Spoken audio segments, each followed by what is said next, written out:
So I'm back. I got a life. I can't be on here every day like some of these other YouTubers. I got shit to do. Um, I got this love-hate thing with Twitter. I haven't been on Twitter in a minute. I get on there today and I see Lloyd Banks is trending. So naturally, when you see a older celebrity or somebody trending that hasn't done anything in a long time, you click and you're like, hold up, I hope nothing crazy won't happen. And they got this list, and everyone was like, yo, they wild and they disrespecting Banks, and I'm like, what were y'all talking about? And then I look, and they got this top 50 list. Now, this list was made from the Brew Podcast. BREW. I never heard of them before. Not trying to be funny. Maybe their shit is good. They must be smoking some good shit over there. Apparently, I want to know what y'all smoking because this list is fucking crazy. It's just astronomical, and they did a top 50 greatest rappers of all time. Now I don't know who's a part of this podcast, what kind of credibility they have, but that was the outrage, and they had Lloyd Banks at number 50. Now Banks is my favorite lazy rapper. I could quote Banks lines verbatim all day, every day. You're not telling me it's 49 other rappers better than Lloyd Banks. They got Buster at 49, 50's at 48. They got LL at 46. They got Big Pun at 44, AZ at 40, Cube at 39, Wayne at 37. they got, and the craziest thing, Pac is at 15. The craziest thing that stood out was Joe Budden is ranked number 3. Joey, Mr. Pump It Up himself. Now, no bullshit, we joke about Pump It Up and he's a media guy now, but Joe Budden actually, bar for bar, is one of the best rappers in the last 20 years. I will give him that. I've never been a big fan, but you're not telling me Joe Budden is better than Styles, Black Thought, Fabulous, Jadakiss, Big. They got him ranked above Biggie, Christopher Wallace. They got him ranked above Jadakiss.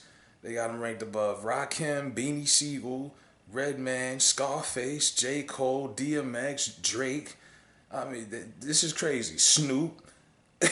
I'm like, what is this? What's the criteria? Is it based off? It can't be based off impact because Joey wouldn't be in the top 20 if it was based off impact. It's not based off record sales because Curtis Jackson would be higher than 48 because he sold more records than almost everybody on this list.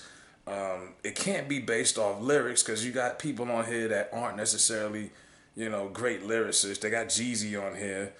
How Jeezy is ranked higher than Cameron, Lil Wayne, and Ice Cube and LL Cool J is another thing. I'm like, come on. And I'm a big Jeezy fan, but y'all tripping. You can ban the Snowman on this one. Y'all wilding. Is it based on authenticity? Like, what is this? What's the criteria? What are y'all basing this off of?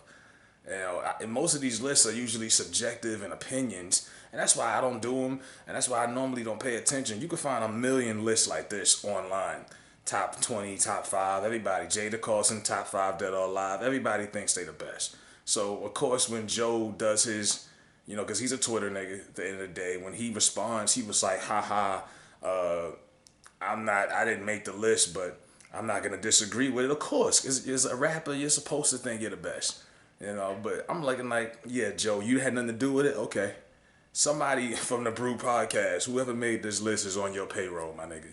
Somebody is on Joseph's payroll because there's no way his podcast is going to be interesting this week because Rory and them going to be going in like, nigga, not even the biggest Joe Budden supporter can defend this shit. You're not telling me Joe Budden is better than Ghostface, Kendrick. Come on, Pac, Scarface, come on. They got Jay-Z at 1, Nas at 2. Now, Jay got 3 solo classics. Blueprint, Reasonable Doubt, and the Black Album. But as many as these classics, Jay's got some dud albums too. The first dud was Volume 3. And it was like he had so much momentum at the time, but when Volume 3 came out, it was lukewarm. It didn't exceed expectations. It was okay, but it could have been better. Dynasty, same thing. All the momentum Rockefeller had, if you had to be a certain age to realize what it was in 2000, that shit was bubbling, and it did not live up to expectations. It was cool, but it wasn't what we thought it was going to be. Blueprint 2, same thing. It was cool, but I've never been a fan of the double disc format. That's too much. 50 was popping at the time. Nas had just beat Jay with the Ether track. It just wasn't Jay's time for that album. Blueprint 3 was dumpster juice. Kingdom Come was gaga. American Gangster was cool, but that was a soundtrack. I don't count that. Magna Carta was trash.